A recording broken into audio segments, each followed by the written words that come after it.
Hey everyone, Mr. Happy here, and welcome back to the next video in my Stormblood retrospective. Hey, it's getting close to 2024, so it's fitting we should talk about patch 4.4. I don't know what those have to do with each other other than the number 4, and I just wanted a clever intro. Now, whereas I sang a lot of individual praises for some of the previous patches in Stormblood, 4.4 was kind of just standard. Don't get me wrong, it did some brand new things and definitely managed to redeem itself in one regard, but it was just a solid patch overall, a solid final raid tier, a solid MSQ that started teasing the Shadowbringers expansion, a couple of dungeons, job adjustments, you know, the usual things that you would come to expect in any patch. Thankfully, it didn't falter in any regard, and we get to have a nice easy video with this one. So first off, the MSQ. This is my standard part of every video where I just give a brief blurb because MSQ is MSQ. You know, I'm not going to break into every single detail. One exciting thing, though, was definitely the return of Gaius Van Belsar, who we had predicted was the mystery character we had met in the patch prior, and was a character that we were not really prepared for how they were going to handle. There's a lot to say about this that I'm not going to get into in this video, but it was definitely a pleasant surprise for those of us who weren't entirely convinced he was gone all the way back in A Realm Reborn. As part of the MSQ, we got one of our 2 new dungeons, being an even-numbered patch, and that of the Burn. And this one was one I really enjoyed, both the kind of hopeless aesthetic, the lore behind it, and the final boss, which was a nice change of pace. You know, people really didn't struggle with dungeon bosses very often at this point. You know, Pharaoh Sirius was really the last major struggle, but it was nice for the first day or week or so, going into some duty finder groups and just seeing a little bit of pushback from that final boss. Not everyone fully understanding how the boss worked and not really playing it properly. Heck, I'm still sometimes afraid to do it in the duty finder, but fortunately my last attempted disaster didn't really go that poorly. And since it's an even-numbered patch, St. Mosion's Arboretum was the other dungeon, the hard mode of it in particular, and another just kind of solid dungeon. I really liked this one just generally. I don't know, it didn't really have anything that I felt was too standout, but I didn't dislike it. I never hate getting it in the roulette, even to this day if I happen to get an old dungeon. So it just kind of gets a solid thumbs up from me at the end. It's one of those patches that at the very least makes me still kind of wish we got 2 dungeons in a patch, and well, given how things would go after this, yeah, it definitely makes me appreciate the Arboretum a little bit more.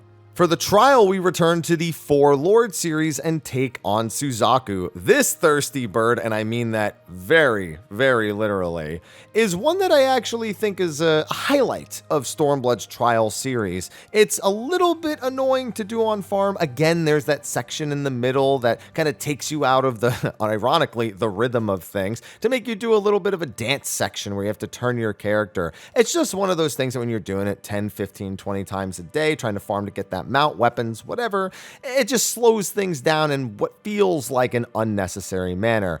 But with that in mind, it is still one of the more fun encounters on a mechanical level. The first phase goes by really quick, just asking you to do 1 or 2 quick mechanical dances, and then the last phase has all sorts of movement and position related stuff that I think kind of doesn't get appreciated as much as it should, or didn't get appreciated on patch as much as it should have. So Suzaku gets another solid thumbs up, similar to the St. Mosion's Arboretum dungeon, for not being perfect, but being generally a good quality encounter. And then moving on to the finale of the Omega Raid series and that of Alphascape. This is really where the entire story culminates, and the tournament arc that's been going on kind of falls into the wayside as you actually get into the meat and bones of Omega as a character. And this is the first time I felt like Omega was actually a character. You know, we're talking about a super boss that's made a few appearances across the franchise. They're notorious for their super boss status. And here they became something a little bit different. They actually became a character, and it was compelling and fun. It makes me wish that I liked the other tier stories nearly as much, which, while they were fun and flashy and had a few moments that were definitely high stakes, never really made me understand, you know, what was actually going on. Like, why was I taking part in this other than the threats I had received? Where was it all going? And it was totally worth finding out here in Alphascape. From a Savage tier perspective, it was also really, really good. Chaos is one of the best first bosses we've ever had. And while Midgardsormr gets some grief from tanks because of it being a little bit more involved and being incredibly dangerous for them and incredibly high stress, I think it's a fantastic encounter. I also think that 011 and 012 are both really, really good in their own rights, with 011 being one of the best lore applied to fights encounters we have, right alongside the likes of Alexander back in A12. That being said, I don't like the very, very end of 012 on the Savage difficulty, as it suffers from the second half of the fight is the same as the first half of the fight. I can't ignore that, even if I do like that first half a great deal. Of course, with the final raid tier comes a few last job adjustments. Nothing too crazy because the expansion was less than a year out, but they had to make sure everyone's jobs felt good in this final raid tier. Red Mage and Samurai got some potency buffs, and some buffs started applying faster, like Sacred Soil and Collective Unconscious, so you don't have to wait for the server tick in order to actually get those effects. There was something I also said in the 4.3 video that I said I would talk about Monk later, almost as if it wasn't already at the apex of its design, but I guess it's only because I remember how it applied to Alphascape in particular. But Stormblood is regularly considered the apex of Monk's job design. Most career monks will say this was the best it ever was, and you'd be hard-pressed to disagree in my opinion. It was really impressive what they managed to do from a technical standpoint with Monk, with the double tornado kick rotation. I still remember the monks who pioneered that, and you know what? They did a fantastic job bringing what was kind of a job that had been samey for a very long time into a new light, into a new era of a high execution, high APM, very difficult to execute, but very rewarding for the damage output that you would get. I guess operational window. I don't know. I was looking for another fancy word, but that's all that came to mind. Stupid brain. But on top of that, it didn't even invalidate the other ways of playing the job. It genuinely felt like Monk actually had this sort of options in how you would approach it, a beginner, intermediate, and advanced rotation that you could go for with the no tornado kick opener, 1 tornado kick opener, and 2 tornado kick opener. Maintaining those and maintaining the uptime to ensure that, well, you just didn't die or didn't lose a ton of DPS doing it incorrectly was down to a really high skill execution. Any career monk will tell you they wish they could have Stormblood Monk back, even though I'm of the opinion they've done a pretty good job with this job since then. But I felt like I had to bring it up since I skimmed over it in the 4.3 video. Then we get into various other features. Honestly, there's so many little quality of life things that I just can't bring them all up. And it's just, they're all significant though. So it's kind of tough. Like one thing I really like is the introduction of the shifting altars of Uznair. This was a new type of treasure map where instead of it being picking between doors, it was a roulette wheel. And since then we've gotten one of these every expansion. And quite frankly, it's the one I enjoy doing more. But it's also the one I feel like I get worse loot on. That's anecdotal. There's nothing to say there's proof of that, but I just feel that way. Either way, this was where we had our first ever shifting altars style treasure map. So that pioneered that. We had the next part of the Doman Enclave, which is not much to say. More story, more, selling junk items for double the gil slightly. You had the Captain promotion, which you unlocked via squadrons. That had some new glam for each of the grand companies. You had the Leap of Faith Gates, the very first one ever added. And we've gotten quite a few of them this expansion, so it's crazy to think that it started all that time ago. With that, there was all sorts of other adjustments to the Gold Saucer. I think reducing the cost for the mini Cacpot and the reward for the Jumbo, and all sorts of little things like renaming vendors. Like they just did a whole lot of like little Gold Saucer quality of life during this patch as well. But I mean, even down to having a favorites option for the mounts, minions, and emotes, like that's something that you just don't even think about when it was ever implemented. And it's something that I don't know about you, but I really, really enjoy using and use a lot when it comes to how I choose what mounts and minions I'm actually going to be using on the day. I kind of wish there were more options to it now, and I could talk about that in another video, as that's one of my Dawn Trail wants, but something so simple added in this patch. Also, I believe it was the patch that the companion app was introduced.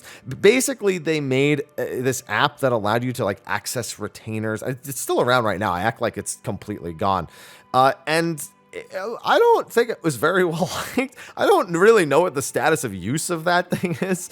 But other than the freebies that we got for using it, it was just kind of weird. You could even pay a subscription for it, if I recall, to be able to make more market transactions. And I think that subscription, I think being subscribed to the companion app allows you to then pay to hire another retainer? Something along those lines. I don't know. It's all sorts of just weirdness that I did not fully understand and still don't fully understand. But yeah, at least we got the emote. That's how I saw it in the patch notes. That's how I was reminded of it. So yeah, there's the tombstone emote for all that. Now from there we move on to 4.41, which didn't really contain a whole lot of content, but it did contain some very important buffs to Eureka, increasing the amount of experience points you got from stuff, making sure it was easier to complete the light step of the Pagos weapon. And given that Pagos hadn't really been out very long still, like if you consider that it came out late in the 4.3x cycle and then this is 4.4, it really wasn't still in the greatest of lights with the community. The dev team had already addressed how they didn't really use any feedback from Onimos in their development of Pagos because Pagos was already so far along by the time Onimos even released that they couldn't really apply that feedback until patches later, whether it be through updates like this or in the next zone itself with that of Pyros. But these were much needed, and these went a very, very long way into making Pagos just not really even a struggle at all to get through. They would continue to make it easier in the end of Stormblood with 4.5, but this was probably the thing that really pushed it into being doable for more people. And that's important because in 4.45, we would see Eureka Pyros. Real quick before we get into that, there was also, of course, another Hildebrand update. And also something interesting, the server backup function for PC. Basically, you could upload your character configuration into the game, and then if you ever needed to like change devices, install in a new PC, you could then download it off of the game servers, I suppose. This was something that we were kind of doing in a really jank way prior to this feature coming out. You could go into your documents, go into your My Games folder, find the character folder, and then just save that. And then when you install it on a new PC, put that folder in place of where it would have been when you boot it up, and that would replace everything and fix it all up. I still do that from time to time, but at the end of the day, that's like the only way we had to do something like that. This was just for the PC version. The PS4 version would come in 4.5, and realistically, they needed it more because they really had no way of doing it if they had to do any sort of device changes. But that's one of those things that felt like it was in preparation for Shadowbringers, one of those system-related changes that was just way long overdue. But anyway, yeah, Eureka Pyros, whereas I said Pagos was built on basically not any of the feedback that they got from Onimos, Pyros was very much built on that and was generally regarded to be the best zone that they released across all of Eureka. And I mean an on-release release of the zone. It was a much easier to navigate zone. It was a much easier to level in zone. It had more objectives. Its weapon grind wasn't nearly as tedious, and it had some really high-value items, the ability to gain more power inside of the zone in a much more reasonable method than you were able to in Pagos, and some pretty rad looking stuff. Some of the best weapons that came out of Eureka actually came from Pyros. Most people aren't as big a fan of the final weapons as they are as the ones that came out of Pyros. So it was an overall highlight from top to bottom, not to mention that this weapon customization step was one of the most powerful ones that we saw. While it was RNG, and that was absolutely frustrating if you didn't like doing lots of light grinding, even if the light grinding was easy, you could get so many substats on this weapon that it was absurd, up to 1,000, which was like 400 something higher than you could get on any other weapon by that point. It was especially great because then those would get upgraded going into the Hydatos weapon, and the Hydatos weapon was then just really, really good. So Pyros just gets points across the board. Probably the most impressive thing that came from Pyros was the Logos action, where you could earn actions by trading in logograms that you got from killing, random enemies or killing NMs or getting them from the lockboxes that you could get from the bun buns that, were introduced in Pagos, but were really made popular in Pyros.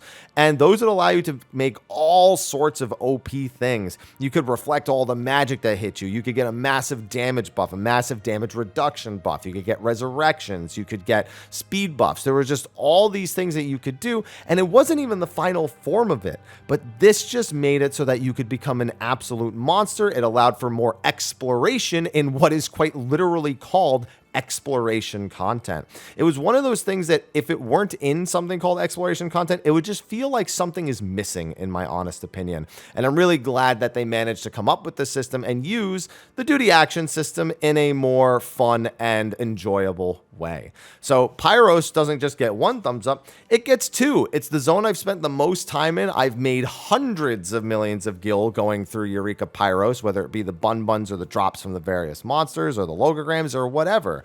It's just got so much long-term viability as a place to spend your time and not feel like it's being wasted. And after Pagos, nobody wanted to feel like their time was being wasted. I promise you that.